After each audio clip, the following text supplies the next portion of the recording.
ارشاد فرمایا کہ جب بندہ نماز کے لیے تکبیر کہتا ہے، اللہ اکبر کہتا ہے، تو اللہ تعالیٰ اپنے فرشتوں کو یہ حکم دیتا ہے کہ اے میرے فرشتوں، یہ بندہ میری بارگاہ میں آ گیا ہے، تم ایسا کرو کہ اس کے کندھے پہ جو گناہوں کا بوجھ ہے اس کو اٹھا لو، اس کے سارے گناہ اٹھا دو اور اس کو پاک اور صاف کر دو، یہاں تک کہ یہ پاک صاف حالت میں میری عبادت کرے، میری بارگاہ میں کھڑا ہو۔ اور فرشتے جو اللہ کے حکم کی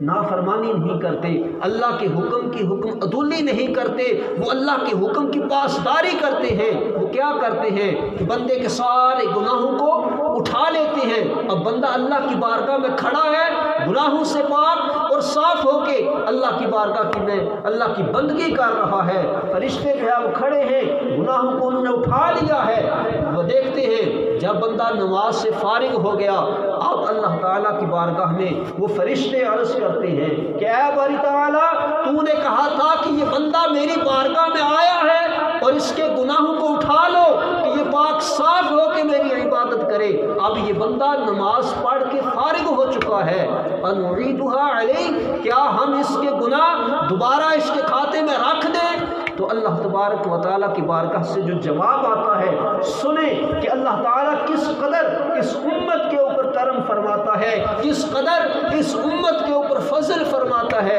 حضور ارشاد فرماتے ہیں جب فرشتے یہ عرض کریں گے کہ دوبارہ ہم اس کے گناہ اس کے کھاتے میں رکھ دیں، تو اللہ تعالیٰ آگے سے جواب دیتا ہے کہ لا یلیق بکرمی الا العفو، میری شان معاف کرنا ہے، اشہدو، تم سارے گواہ بن جاؤ کہ میں نے اس کے گناہوں کو معاف کر دیا ہے۔ تو اب دیکھیں کہ بندہ اللہ کی بارگاہ میں کھڑا ہو تو اللہ تبارک و تعالیٰ بندے کے گناہوں کو معاف کر رہا ہے، یہ کتنا بڑا روحانی فائدہ ہے، کتنا بڑا جو ہے وہ باطنی فائدہ ہے کہ کوئی پیسہ خرچ نہیں کرنا پڑا، کوئی بندے کا زیادہ زور نہیں لگا، ایک چھوٹا سا عمل کیا کہ جب نماز کا وقت ہوا، انسان اللہ کی بارگاہ میں کھڑا ہو گیا، تو اللہ تعالیٰ کو بندے کی یہ ادا اتنی پسند آتی ہے کہ اللہ تعالیٰ بندے کے گناہوں کو معاف کر دیتا ہے۔ حالانکہ اس کو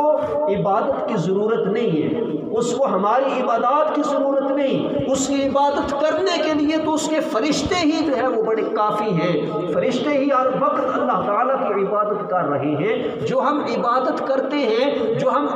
اللہ کی بندگی کرتے ہیں، جو اللہ کے احکامات کی ہم پیروی کرتے ہیں، ان احکامات کو بجا لاتے ہیں، حقیقت میں اس میں ہمارا اپنا جو ہے وہ فائدہ ہو رہا ہوتا ہے کہ اللہ تبارک و تعالیٰ اس کی دنیاوی برکات بھی نصیب فرماتا ہے اور اس کی روحانی جو برکات ہیں وہ بھی بندے کو نصیب فرماتا ہے۔ دنیا میں بھی اللہ تعالیٰ اس کا صلہ عطا فرماتا ہے اور آخرت میں بھی اللہ تعالیٰ اس کا صلہ عطا فرماتا ہے۔ اس میں ہمارا ہی فائدہ ہے کہ جب قیامت میں حساب و کتاب ہوگا تو یہ ہمارے جو اعمال ہیں، جو ہماری نیکیاں ہیں، یہ ہمیں اس دن فائدہ دیں گی۔ اللہ کی بارگاہ میں جھکنا، اللہ کی طرف آنا، اللہ کے احکامات کی پیروی کرنا، اللہ کے احکامات کو بجا لانا، یہ اس دن ہمیں فائدہ دے گا۔ اس دن انسان کو اپنی زندگی کی قدر آئے گی اور اس دن انسان اللہ کی بارگاہ میں یہ خواہش کرے گا، اے باری تعالیٰ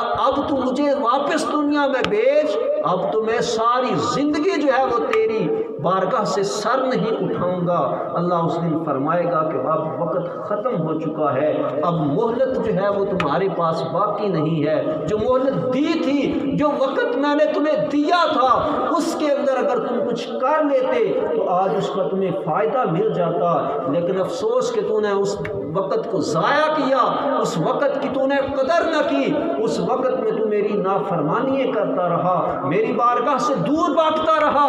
آج جو ہے وہ افسوس کے سوا تیرے پاس کوئی جو ہے وہ چارہ کار نہیں ہے۔ اس لیے ہمارے پاس آج وقت ہے، اللہ کی بارگاہ میں دعا کیا کرے کہ اے باری تعالیٰ مجھے دین اسلام پہ ثابت قدم رکھ، مجھے دین اسلام پہ چلنے کی توفیق عطا فرما، اور جو راستہ دین اسلام کے خلاف ہے اے باری تعالیٰ مجھے اس سے محفوظ رکھ۔